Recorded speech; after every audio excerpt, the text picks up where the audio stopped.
Elon Musk, the billionaire who bought Twitter, renamed it X, fired a huge part of the staff, and openly challenged regulators around the world, has finally stepped back, at least on the surface. In March 2026, the European Union announced that X agreed to pay a €20 million fine and make changes to follow the Digital Services Act, DSA. This surprised many people. The same Elon Musk who once called EU officials power-hungry and even threatened to pull X out of Europe has now agreed to their rules. But this situation is not as simple as it looks. At first glance, it seems like a powerful businessman was forced to give in. But when you look deeper, it starts to feel more like a strategic move from both sides. This is not just about rules or money.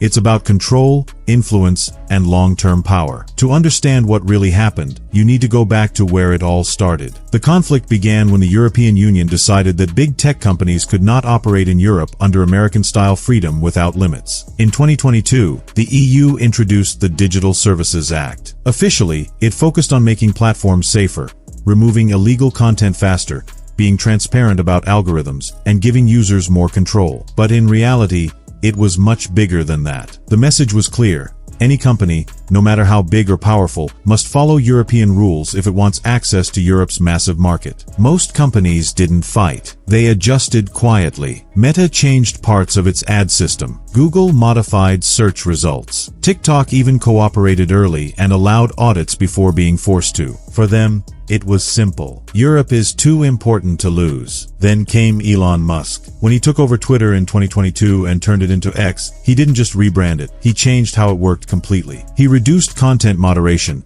brought back controversial accounts, and cut down teams responsible for safety. When European regulators raised concerns, he didn't negotiate quietly. Instead, he openly criticized them. He used X itself to mock the EU's laws, calling them censorship and accusing officials of trying to control free speech. This wasn't a normal business response. It was a direct challenge. In 2023, the European Commission launched a formal investigation into X under the DSA. The accusations were serious. They claimed X used misleading design tricks, failed to share data with researchers, and did not properly control harmful or illegal content, especially during important political events like elections. Instead of calming the situation, Elon Musk escalated it. He gave interviews comparing EU regulators to authoritarian systems. He supported political groups in Europe that opposed EU authority. He even posted official warning letters publicly, adding sarcastic comments. By 2024, this was no longer just a legal issue.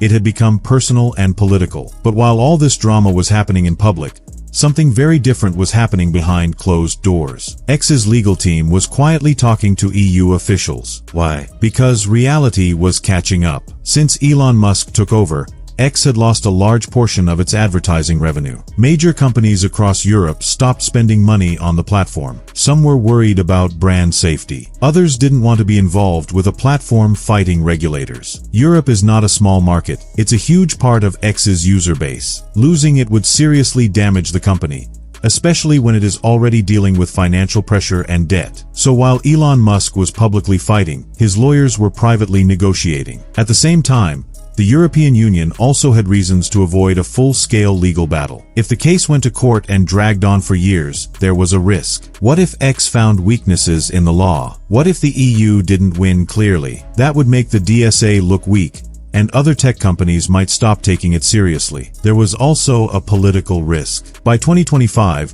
Donald Trump was back in power in the United States, and he strongly criticized the EU's actions against American tech companies. He even suggested possible trade retaliation. And Elon Musk, who had strong influence in Washington, was close to him. This made the situation dangerous. A legal fight between X and the EU could turn into a bigger conflict between the US and Europe. So both sides had a problem, and both needed a solution. The deal they reached was carefully balanced. The €20 million fine sounds big, but for a company like X, it's relatively small. The EU could have fined much more under its own rules. This shows the goal wasn't punishment, it was control. The EU wanted to prove that its law works and that even someone like Elon Musk must follow it. X, on the other hand, avoided a long legal battle, protected its access to Europe, and kept its platform running. So did Elon Musk really lose? Not exactly. And did the EU fully win? Also not completely. What actually happened is that both sides stepped back just enough to avoid bigger damage. This wasn't a surrender. It was a deal,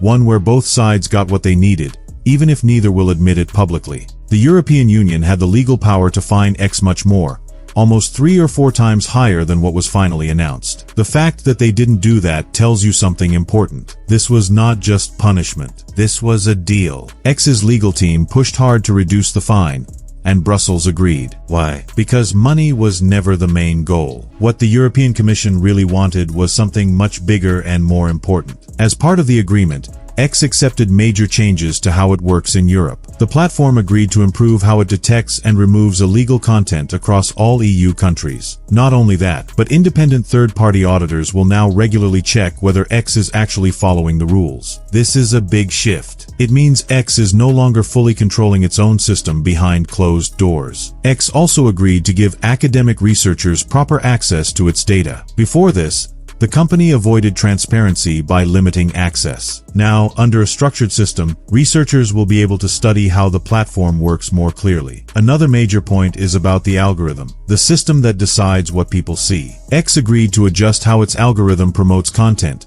especially during elections. Regulators were concerned that extreme or misleading content was spreading too fast. Now, X has promised to reduce that risk. These are not small or surface-level changes. These are deep operational changes. X will need to rebuild parts of its system, and these changes will be visible over time. This agreement also sends a message to other tech companies. Every major platform operating in Europe is now watching closely. They are adjusting their own systems to avoid facing the same situation. So the EU didn't just deal with X. It used X to set an example for the entire tech industry. But here's the real question that many people are not asking. If these changes are so significant, why did Elon Musk agree to them? This is the same person who spent years fighting European regulators publicly. The same person who had strong political support from Donald Trump. The same person who repeatedly said X would never give in to European pressure. So what changed? Why did he suddenly decide that making a deal was better than continuing the fight? And more importantly, is the version of this deal that we see publicly the full story? Because there are parts of this agreement that have not been shared openly. Some details started to come out quietly after the announcement in March. Not through official press conferences, but through conversations among legal experts, policy insiders, and investigative journalists in Brussels. What they revealed changes how this entire deal looks. At the center of it is something that has not been made public, a confidential part of the agreement. This hidden section includes specific rules about how X will manage its content in Europe. Not just what content gets removed, but how decisions are made, who oversees them, and what types of content are treated differently. In simple terms,